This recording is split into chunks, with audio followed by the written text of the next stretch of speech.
आदि गौर भक्त वृंदा। हरे कृष्णा कृष्णा कृष्णा हरे हरे, हरे Ram Ram Ram Hare Hare.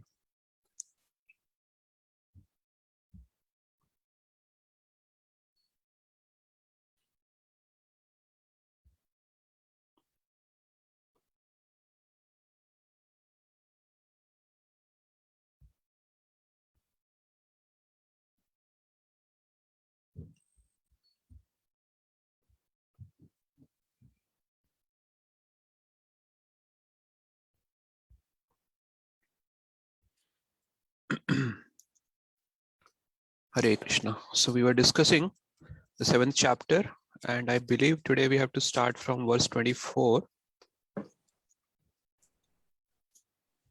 So I'll share my screen in a minute.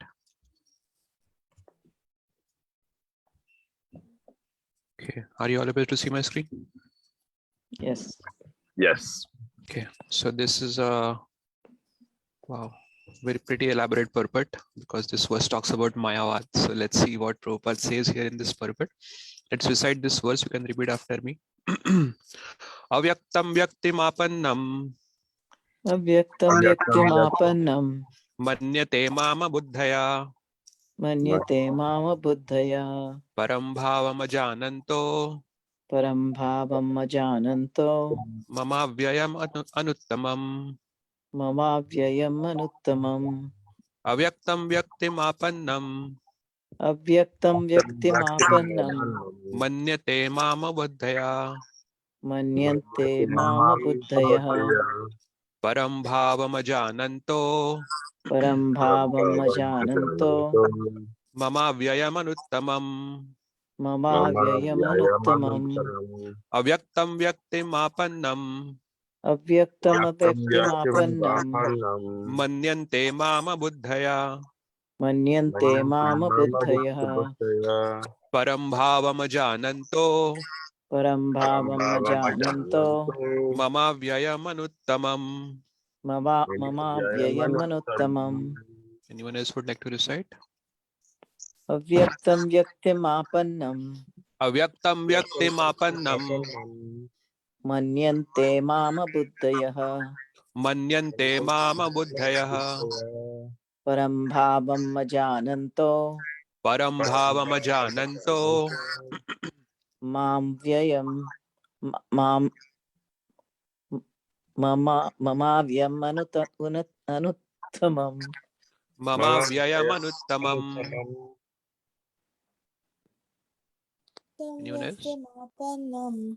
Avyaktam Avyaktam vyaktimapannam vyaktimapannam मन्यते मम बुद्धयः manyante manyante mama mama buddhaya buddhayah परं भावमजानन्तो param param bhavam bhavamajananto ajananto मम व्ययमनुत्तमम् mama mama vyayam vyayam anuttamam. anuttamam.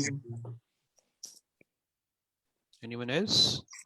Avyaktam vyaktim apannam Avyaktam Avyaktam vyaktimapannam vyaktimapannam manyanti mam abuttaya manyante manyante mama mama buddhaya buddhayah param bhavam ajananto param param bhavam bhavamajananto ajananto mama vyayam anuttamam. mama mama vyayam vyayam anuttamam. anuttamam.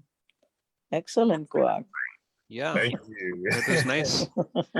Well, I'm not driving, so I was watching. I did all the way to the first one, so thank you. Yeah. Thank you. Okay. All right. Let's recite the synonyms. Avyaktam, Avyaktam, Avyaktam, non-manifested. non-manifested. non-manifested. Vyaktim, Vyaktim, Vyaktim, personality. personality. personality. Apannam, Apannam, Apannam, achieved. achieved. achieved. Manyante, Manyante, Manyanti, think. think. think. Mam, Ma, Mam, me. me, me. Abuddhaya, abuddhaya. Abuttaya, less intelligent persons. Less less intelligent intelligent persons. persons. Param, Param, Param, supreme. supreme. supreme. Bhavam, Bhavam, Bhava, existence. existence. existence. Ajanantaha, Ajananta, Ajanata, without knowing. without without knowing. knowing. Mama, Mama, Mama, my.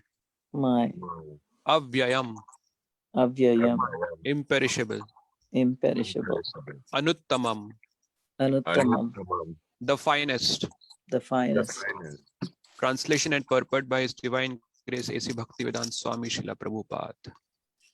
Unintelligent men who do not know me perfectly think that I, the Supreme Personality of Godhead, Krishna, was impersonal before and have now assumed this personality. Due to their small knowledge, they do not know my higher nature, which is imperishable and supreme. Purport. Those who are worshippers of demigods have been described as less intelligent persons, and here the impersonalists are similarly described. Lord Krishna in his personal form is here speaking before Arjuna, and still, due to ignorance, impersonalists argue that the Supreme Lord ultimately has no form. Yamunacharya, a great devotee of the Lord in the disciplic succession of Ramanujacharya, has written a very appropriate verse in this connection. He says, Twam Shila Rupa Charitahe Parama Prakrashtai Satvena Satvikatya Prabhalaischa Shastrai Prakhyat Daiva Pramartha Vidam Mataischa Naivasura Prakratayah Prabhavanti Bodham. My dear Lord, devotees like Vyasdev and Narada know you to be the personality of Godhead. By understanding different Vedic literatures, one can come to know your characteristics, your form and your activities, and one can thus understand that you are the Supreme Personality of Godhead. But those who are in the modes of passion and ignorance, the demons, the non-devotees, cannot understand you. They are unable to understand you. However, experts such non-devotees may be in discussing Vedanta and the Upanishads and other Vedic literatures. It is not possible for them to understand the personality of Godhead. Stotra Ratna 12. In the Brahma Samhita, it is stated that the personality of Godhead cannot be understood simply by the study of the Vedanta literature. Only by the mercy of the Supreme Lord can the personality of the Supreme be known. Therefore, in this verse, it is clearly stated that not only are the worshippers of the demigods less intelligent, but those non-devotees who are engaged in Vedanta and speculation on Vedic literature without any tinge of true Krishna consciousness are also less intelligent. And for them, it is not possible to understand God's personal nature. Persons who are under the impression that the absolute truth is impersonal are described as abuddhaya, which means those who do not know the ultimate feature of the absolute truth. In the Srimad Bhagavatam, it is stated that supreme realization begins from the impersonal Brahman and then rises to the localized super soul. But the ultimate word in the absolute truth is the personality of Godhead. Modern impersonalists are still less intelligent, for they do not even follow their great predecessors Shankaracharya, who has specifically stated that Krishna is the supreme personality of Godhead. Impersonalists, therefore, not knowing the supreme truth, think Krishna to be only the son of Devaki and Vasudev, or a prince, or a powerful living entity. This is also condemned in the Bhagavad Gita 9.11. Avajananti ma mudha manushim tanum ashritam. Only the fools regard me as an ordinary person. The fact is that no one can understand Krishna without rendering devotional service and without developing Krishna consciousness. The Bhagavatam 10.14.29 confirms this. Athapi te deva padma bhuja dvaya prasad leshanugrahita evahi janati tattvam bhagavan mahimno nachanya eko apichiram vichinvan. My Lord, if one is favored by even a slight trace of the mercy of your lotus feet, he can understand the greatness of your personality. But those who speculate to understand the supreme personality of Godhead are unable to know you, even though they continue to study the Vedas for many years. One cannot understand the supreme personality of Godhead Krishna or his form, quality, or name simply by mental speculation or by discussing Vedic literature. One must understand him by devotional service. When one is fully engaged in Krishna consciousness, beginning by chanting the Maha Mantra, Hare Krishna, Krishna Krishna, Hare Hare, Hare Ram, Ram Ram, Hare Hare, then only can one understand the Supreme Personality of Godhead. Non-devotee impersonalists think that Krishna has a body made of this material nature and that all his activities, his form and everything are Maya. These impersonalists are known as Mayavadis. They do not know the ultimate truth.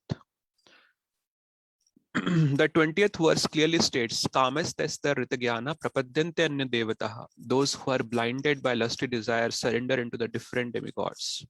It is accepted that besides the Supreme Personality of Godhead, there are demigods who have their different planets, and the Lord also has a planet.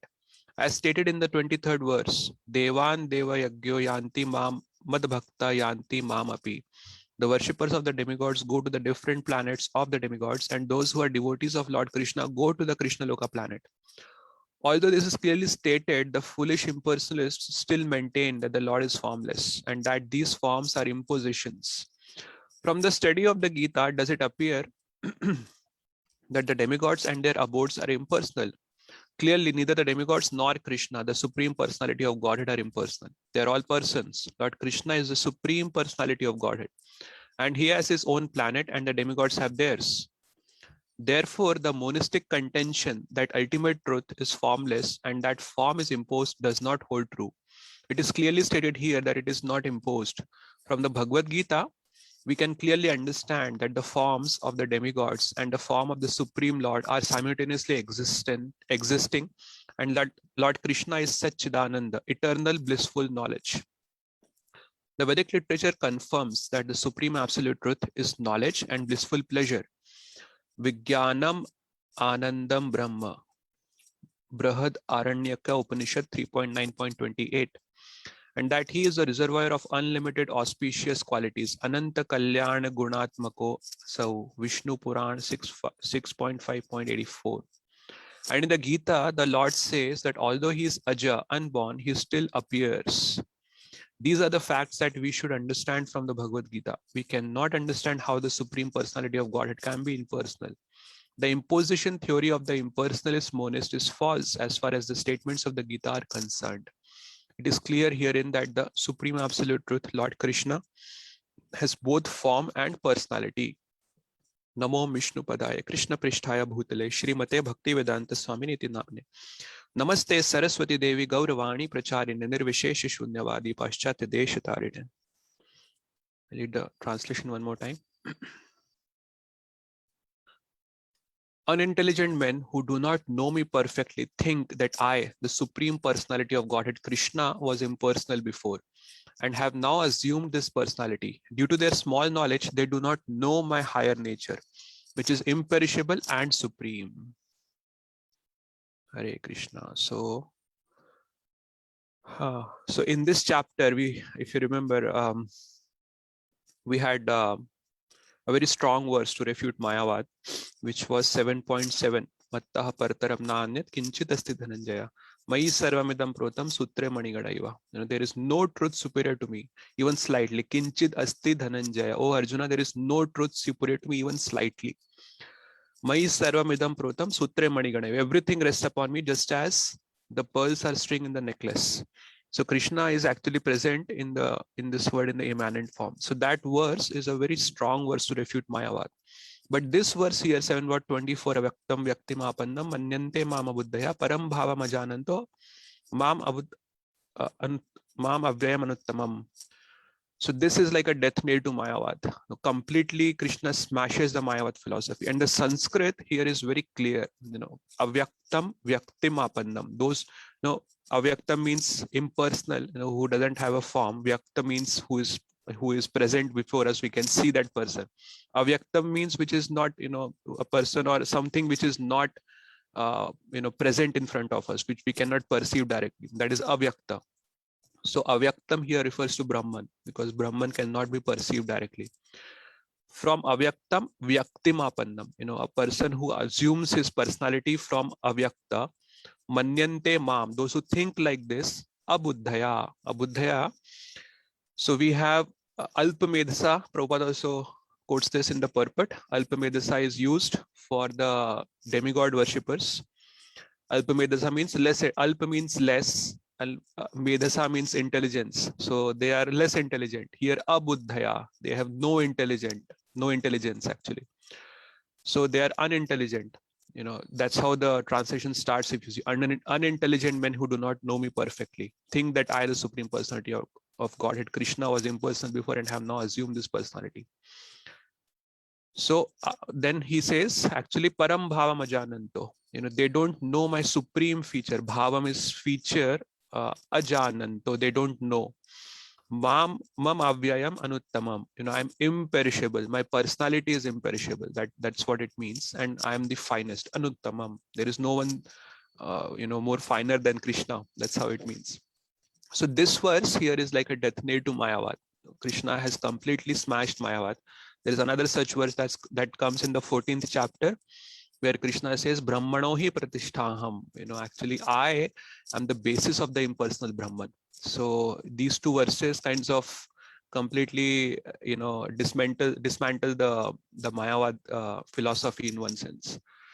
Now, in this 7th chapter, what Krishna is doing is he is giving like a tour, like a guided tour of the entire, Vedic theology. There are different kinds of worshippers that Krishna is talking about here. So Krishna actually started by first describing that he is the supreme. There is no truth superior to Krishna. Matta partaram na anyat kinchit asti dhananjaya.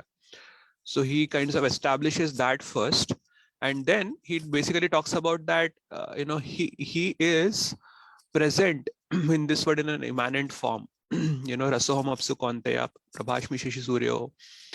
So he is present in this material world in an immanent form, and he is actually pervading the entire world.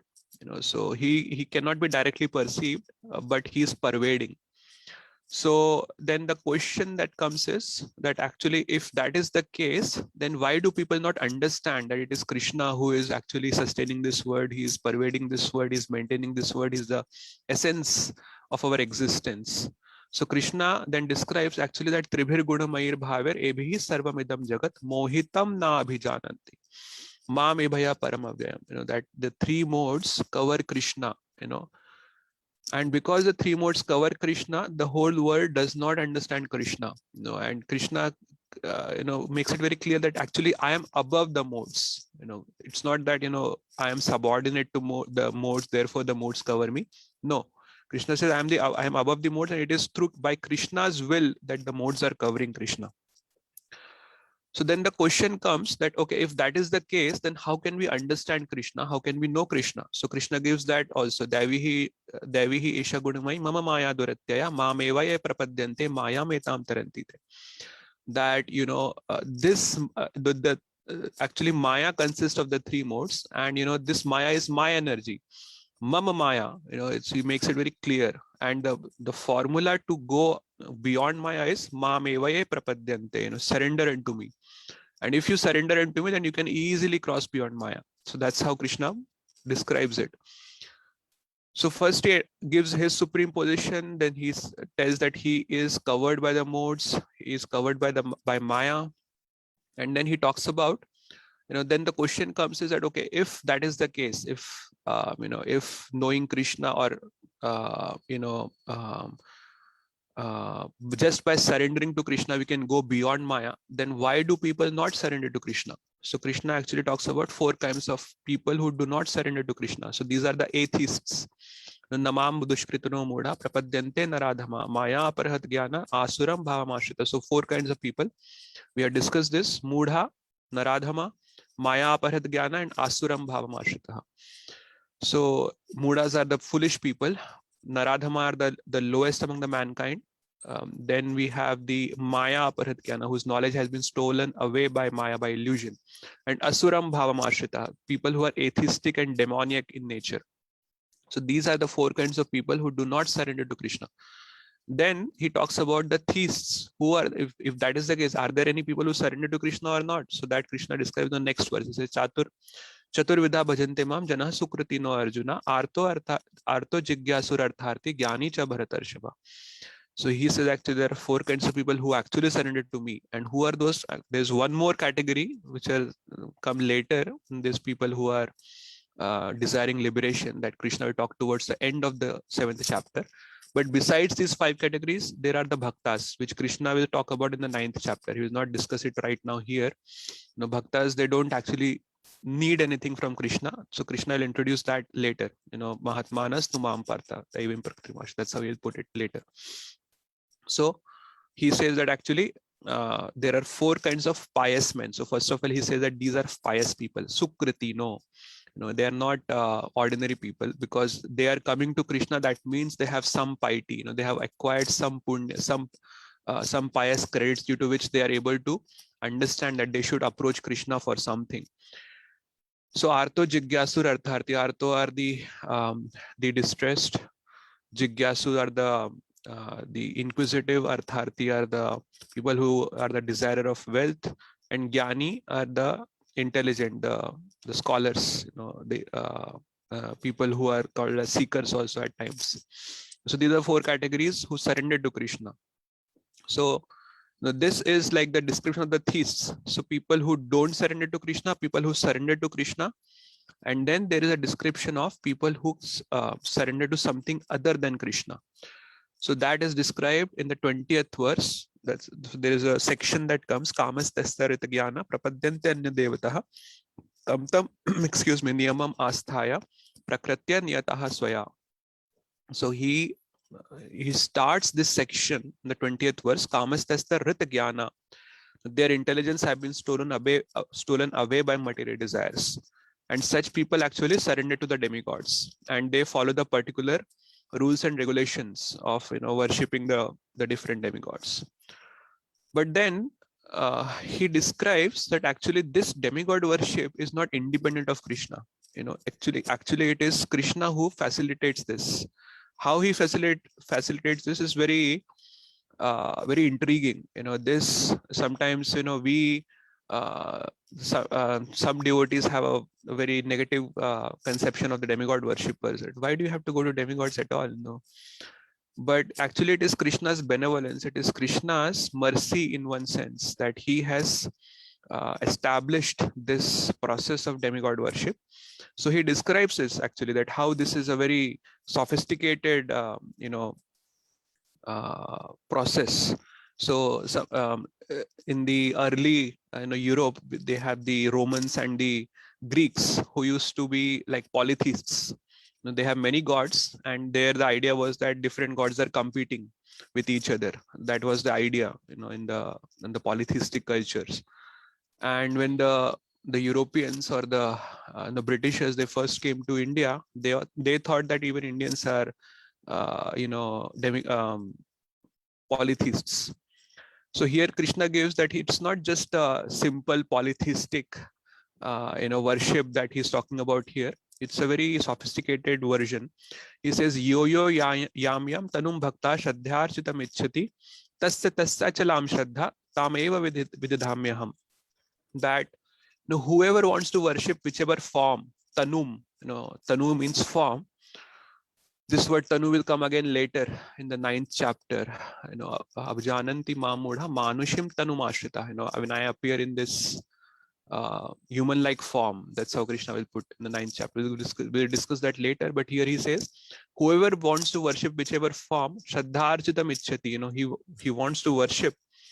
Tasya achalam shraddha. I give them unshakable faith. Achalam means unshakable. Shraddha means faith. Tama eva vididhamyaham. And by this faith, the faith that is given by Krishna, they are able to actually worship that, whatever form or demigod, or, some people worship some humans also, some babas, or this, we have so many babas also in India who people worship. So that faith is actually given by Krishna. That the idea is that, okay, at least start somewhere. Even if you cannot approach Krishna for whatever reason, either you are not aware about Krishna, or you don't have that kind of piety with you, that you cannot worship Krishna, at least start somewhere. At least accept that there is some force greater than you, and then start your spiritual journey. That's how the idea is. And then, okay, this is from the side of the people who want to worship. Now, what about the other side, the demigods whom people actually worship? So actually Krishna also talks about that. Sataya shraddhaya yuktas tasyaradham ihate labhate cha tatha kaman mai eva vihitan hitan. He says actually, when these devotees, when they endowed with such a faith, when they actually worship a particular demigod to obtain certain desires, obviously they have certain desires due to which they are worshipping the demigods. So Krishna says that actually whatever fruits are bestowed by these demigods to these worshippers, they are actually bestowed by me alone. Actually I give those fruits. It is by my sanction that those fruits are awarded to those persons. Labhate cha tatah kaman mai eva vihitan hitan mai eva. I only give those fruits. So from both sides, he is first enabling the worshippers to worship this demigod or whatever form, and then he is also enabling that this worshipable object to bestow the fruits for which this person is bestowing, or this person is worshipping this particular. So this is like a very sophisticated process by which, and this is established by Krishna only. So in the Christian tradition, they have the idea of jealous God. Our God is jealous and you should not worship any other God before him. That's the idea. But here we see that Krishna is not actually jealous God. He's not concerned with establishing his own superiority or his own supremacy, and he's not concerned that a person should only approach him. He's concerned actually with the elevation of the person. At least start somewhere and start your spiritual journey. If you cannot worship Krishna, just start somewhere, worship something. And these demigods are actually, in one sense, representatives of Krishna only. Krishna will talk about that in the 9th chapter. So then Krishna talks about that, okay, why are these people unintelligent, or less intelligent? He gives the problem with it in the next verse. Antavatsu phalam tesham tad bhavati alpamedhasam devan deva yagyo yanti mad bhaktaha yanti mamapi. So he says that actually the fruits that are given by the demigods, these fruits are limited and they are temporary. Limited in the sense, how much can they give? And they are only giving material things. Material things are but temporary. There's nothing in this material world that is eternal. Nothing. Like this, you can just look at. We can look around ourselves and we can see that nothing in this world is eternal. Everything lasts for some time. So the fruits that are given by these by these demigods, because they are material fruits, they are limited and they are temporary. So he says those who worship the demigods go to the planets of the demigods, but my devotees ultimately reach my supreme planet. So in that sense also, it is very clear that this Krishna is not talking about, reaching some impersonal abode or some impersonal destination. He's talking about that people who worship the demigods may go to the planets of the demigods, but again, those planets are also temporary. And everything in the material world is temporary. So even the planets of demigods are also temporary. So it's not that they can live there forever and enjoy.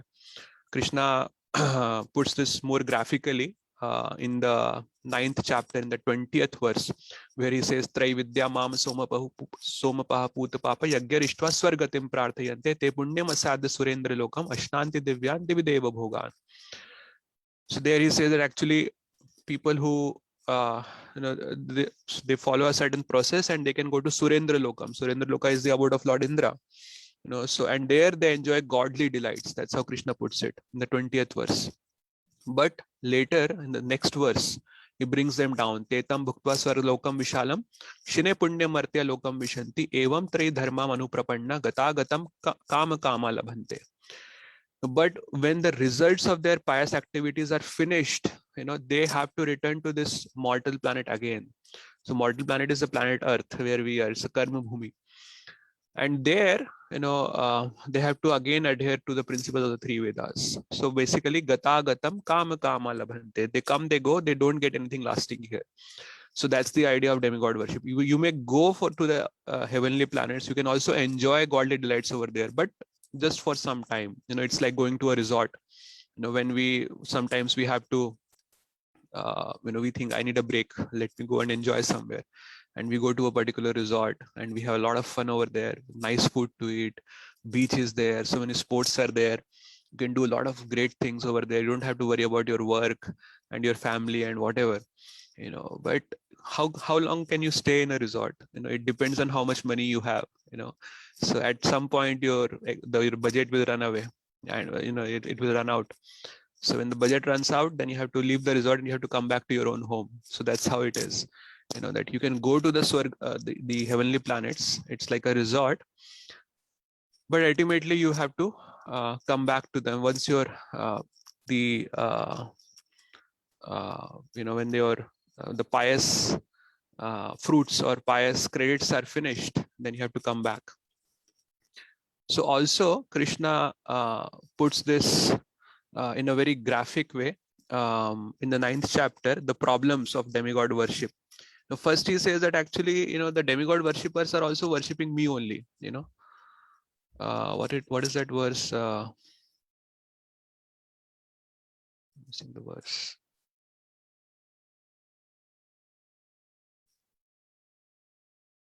Yeah. येपि अन्य देवता भक्ता यजन्ते श्रद्धयान्वितः तेपि माम एव कौन्तेय यजन्ते अविधि पूर्वकम. Actually, people who are the worshippers of demigods, they are actually who are worshipping people who are worshipping them with faith. They are worshipping me only. Tepi maam eva kaunteya, but yajante avidhi purvakam. They are doing it in the wrong way. Avidhi purvakam. So why is it wrong, and what are the problems with it? That Krishna tells in the next verse. He says, "Aham hi sarva yajnanam bhukta cha prabhurevacha, na tu maam abhijananti tatvenatas chavanti te." Actually, I am only the aham his sarva yajnanam, of all the sacrifices. I am the enjoyer and I am the master. And people who do not understand this, tatvenatas, who do not understand it in essence, in truth, tatva means truth or philosophy, or in essence, what will happen to them? Chavanti, they will fall down in the sense they will have to go in the process of birth and death, and that's all they will achieve. So Pyari Prabhu also explains it very nicely. It's like a merry-go-round. Sometimes you go up, then you go down, then you go up, then you go down. It's like a merry-go-round. Up means going to the heavenly planets, but once your pious credits are over, then you have to again come down to this earthly planets, and then you have to again acquire the pious credits, and again you can go up. But the problem is that sometimes you can go more down also, and that may become a problem. So that is like this is the process of demigod worship that Krishna has described in the 7th chapter, and he describes this in more detail in the 9th chapter. The same concepts that are being talked about in the 7th chapter, they are also described in the 9th chapter, but Krishna goes deeper into those concepts in the 9th also. And there are other things also that Krishna talks about in the 9th chapter. He pours out his heart, that how much he loves his devotees. That will come in the 9th chapter. But almost everything that Krishna has mentioned in the 7th chapter, he goes in more detail in the 9th chapter of the same concepts. So in the next verse, so far what Krishna has described is, people who don't surrender to Krishna, who do not worship, not just Krishna, anything, then there are people who worship Krishna or who surrender to Krishna.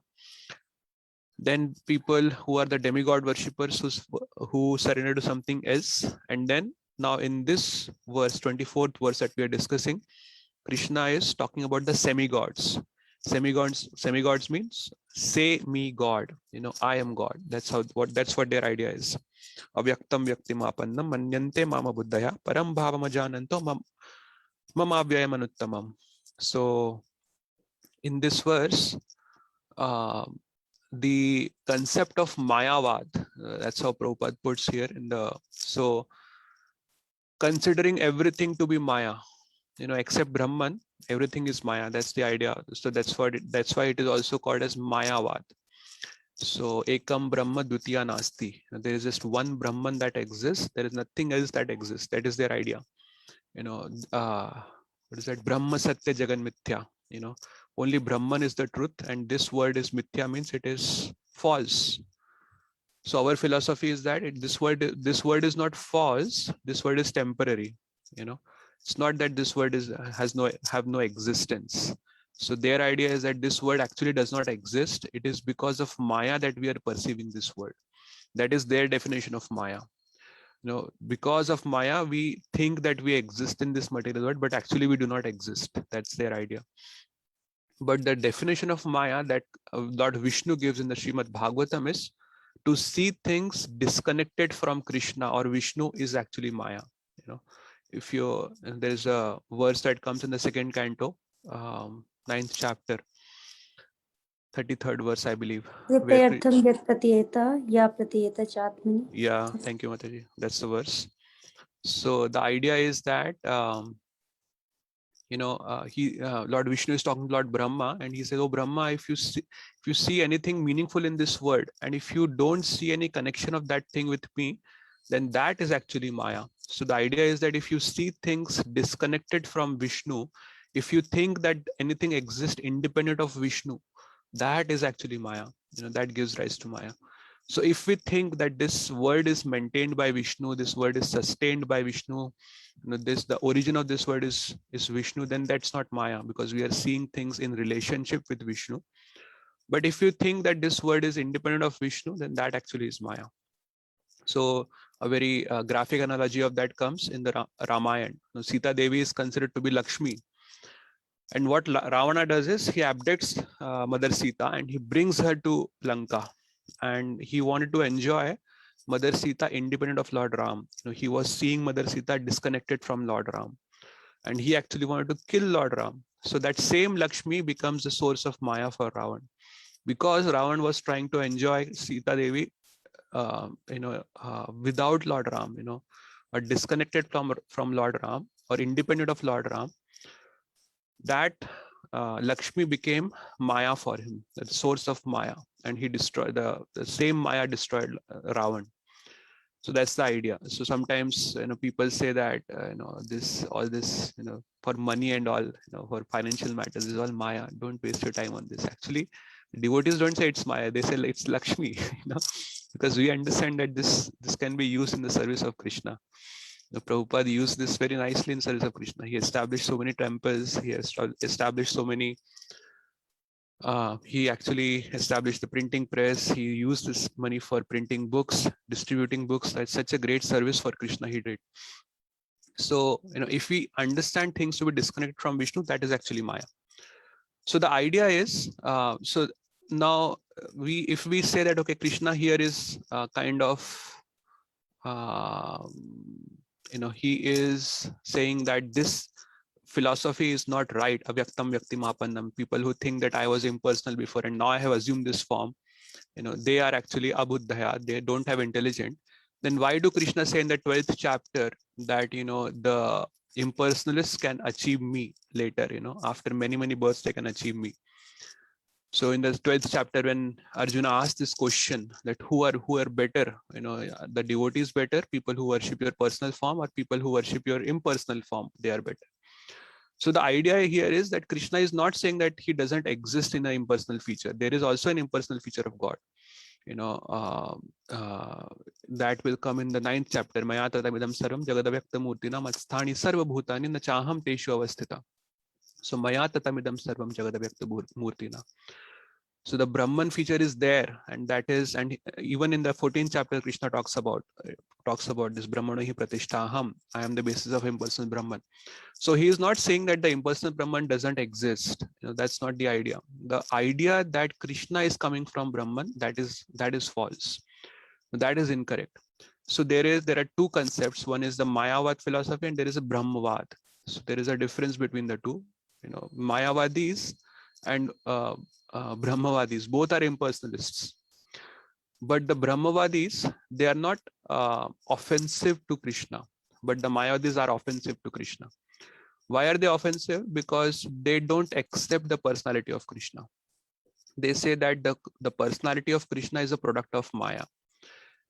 So Krishna is very, very emphatic that Krishna is above Maya. He is not below Maya. But their idea is that Krishna is under the control of Maya. His form is a product of Maya. They think that they call him as Sagun Brahma. Sagun Brahma. So Sagun means anything that is contaminated by the gunas, that becomes Saguna. It consists of guna.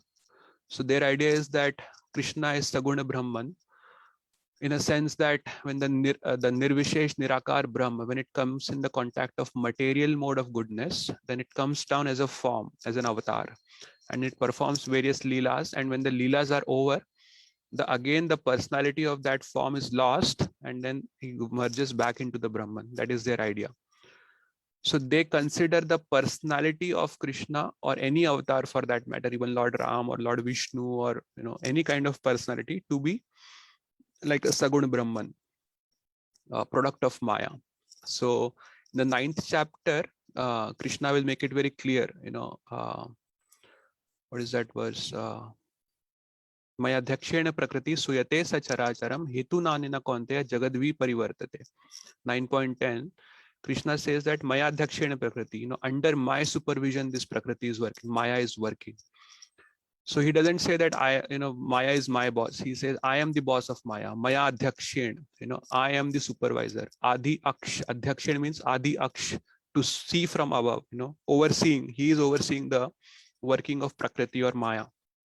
It's not that the Prakriti is overseeing his working. So, but, he says that, under my supervision, the Prakriti is working. And then the very next verse, 9.11, he says, Avajananti mamudha manushim tanumashidha param bhavam ajananto. The same thing comes here. Aham avyam anuttamam. Something like that. This verse is there. So there, he right after describing that, it's under my supervision, Maya is working. He speaks about mudhas, rascals. He says that people who, when I come in this human-like form, they deride me. Deride in the sense they don't accept Krishna as God. They think that either he is some normal human being, like some regular human being, or this personality is actually his personality is not permanent. So people who think like that, they are mudhas, they are rascals, they don't have an intelligence. So he makes it very clear there also in the 9th chapter. So he doesn't accept that philosophy. And then there he talks about what is the result of having such a conception about Krishna. In the 9.12th verse, Krishna talks about Moghasha mogha karmano mogha jnana vichetasaha rakshasim asurim chaiva prakritim mohinim shritaha. He says actually Moghasha means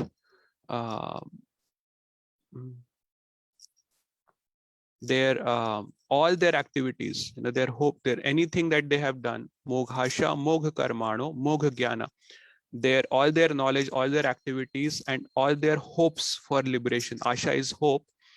All that is mogha. Mogha means it is lost. It is, it will be bewildered.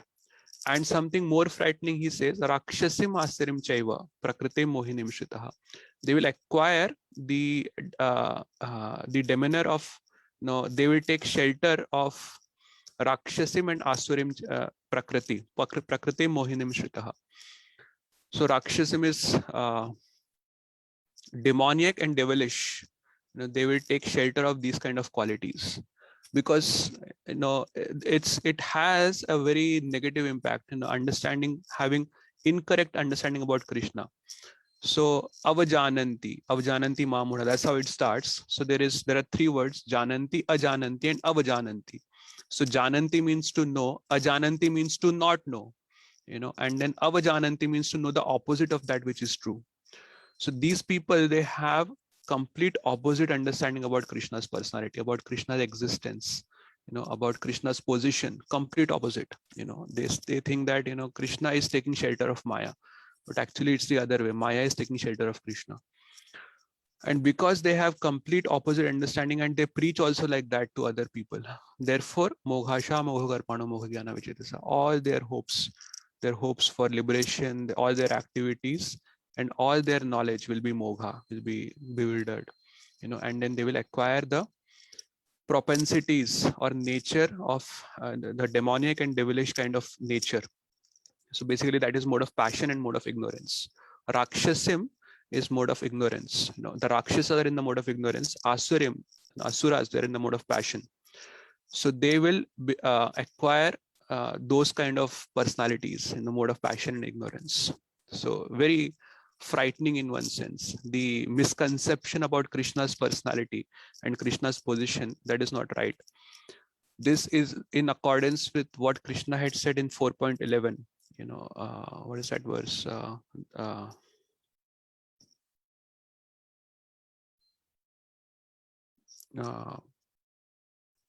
The way you surrender to me, accordingly I reciprocate.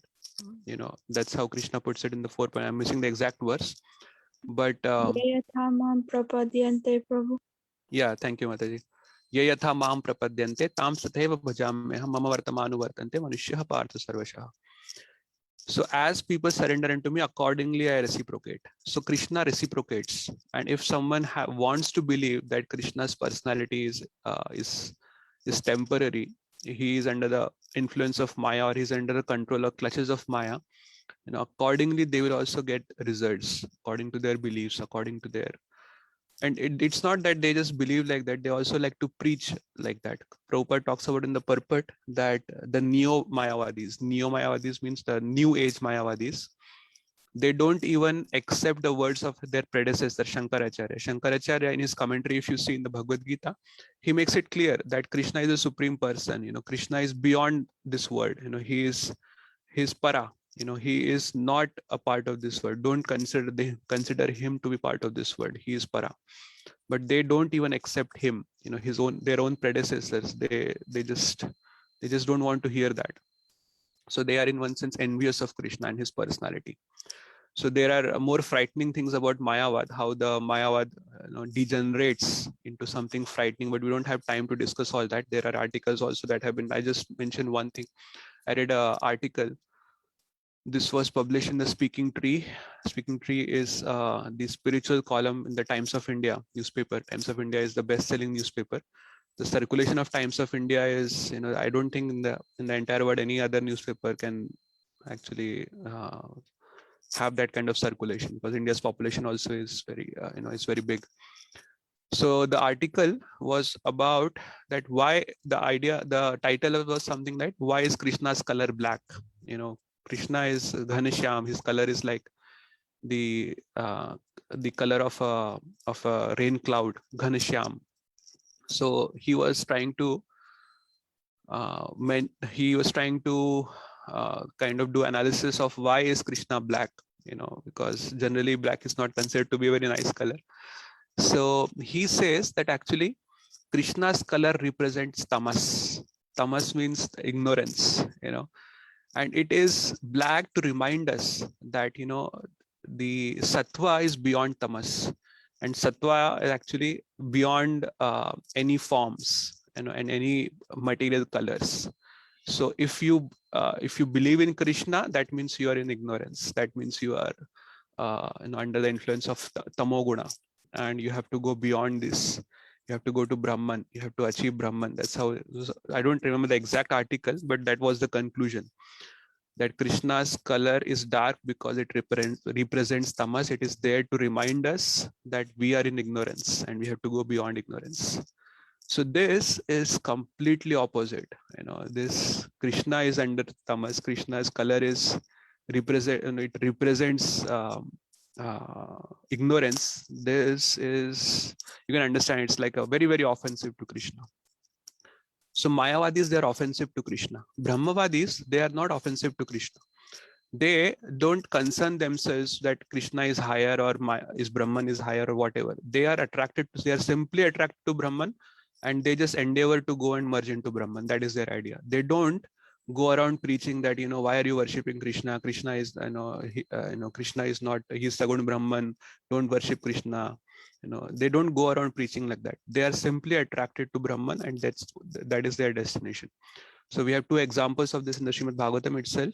We have the speaker of Bhagavatam, Shukdev Goswami. He himself, it is mentioned that he was an impersonalist before, but after he heard about Krishna from his father, then he became a personalist. Similarly, we have the four Kumaras. They were also impersonalists, but when they see Lord Narayan in Vaikuntha planets, and when they smell the tulsi leaves from his lotus feet, at that point they became personalists. So they were not envious, or they were not offensive to Krishna. Another way they are offensive to Krishna is that they say that all of us are God. You are God, I am God, dog is God, cat is dog, rat is dog, rat is God, everything is God. So this is also offensive because they try to displace God from his position. If I say that, I am also president of United States, you are also president, everyone in this United States is actually president of United States. So what is so special about the actual president of United States? Nothing. We are just displacing him from his position. We are, trying to bring him down. So that is their idea, that all of us are gods. So, there is nothing special about the actual God. We are in Maya, and when we realize that we are in Maya, then we can actually go beyond Maya, and then we can go back into, merge into Brahman, and then we will know that, we will realize that we are God. Actually, that's their idea. So this is very offensive in one sense. And therefore, Mayavad is condemned here by Krishna. Brahmavad is not condemned. In the 12th chapter, we see Krishna will talk, even in the Srimad Bhagavatam, there is a full chapter about Brahmavad, where Krishna talks, he doesn't speak anything negative at all over there about the impersonalists. So not all impersonalists are, so there is another verse that comes in the 9th chapter. What is that verse? 9.15. That is Jnana Yajnena Chapyanya Janto Mamupasate Ekatvena Prataktvena Bahudha Vishwato Mukham. So in the commentary for this verse, Chakravarti Pad explains that Jnana Yajnena Chapyanya. So Jnana Yajna is done by impersonalists. So he writes that people who are offensive to Krishna, they are not doing Jnana Yajna. They are not doing any Yajna actually. They are just wasting their time. And they will have Moghasha, Mohagarmana, Mohyana, Vichitasa, and all their endeavors, all their knowledge, all their activities, everything will be lost. So people who are not envious to Krishna, who are not envious to Vishnu, only they are doing Jnana Yajna. So having incorrect understanding about Krishna, thinking that Krishna's personality is false, Krishna's personality is a product of Maya, this is something very, very, very, very detrimental for a person's spiritual progress. And the Vaishnavacharyas, they have time and again, they have pointed this out, that, don't have these kind of conceptions about Krishna. Otherwise the principle of Ye Yatha Mam Prapadyante will apply, and Krishna will reciprocate accordingly, because that's how they want to approach Krishna. That's how they will also, the same results they will also get. So we don't have much time left. So I'll stop here and see if there are any questions or comments or corrections about what I said.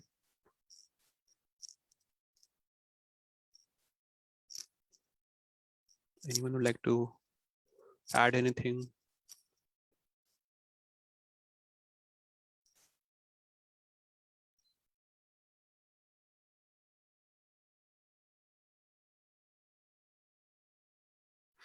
Okay, all right. If there are no questions, no comments, no corrections, you can stop here. Vancha kalpatarubhyasya kripa sandhyabhya eva cha patitanam pavanebhyo vaishnavebhyo namo namah. Ananta koti Vaishnavvrindi ki jai. Srila Prabhupada ki jai. Srimad Bhagavad Gita ki jai. Hare Krishna. Hare Krishna. Ganapati Govind Prabhu ki jai.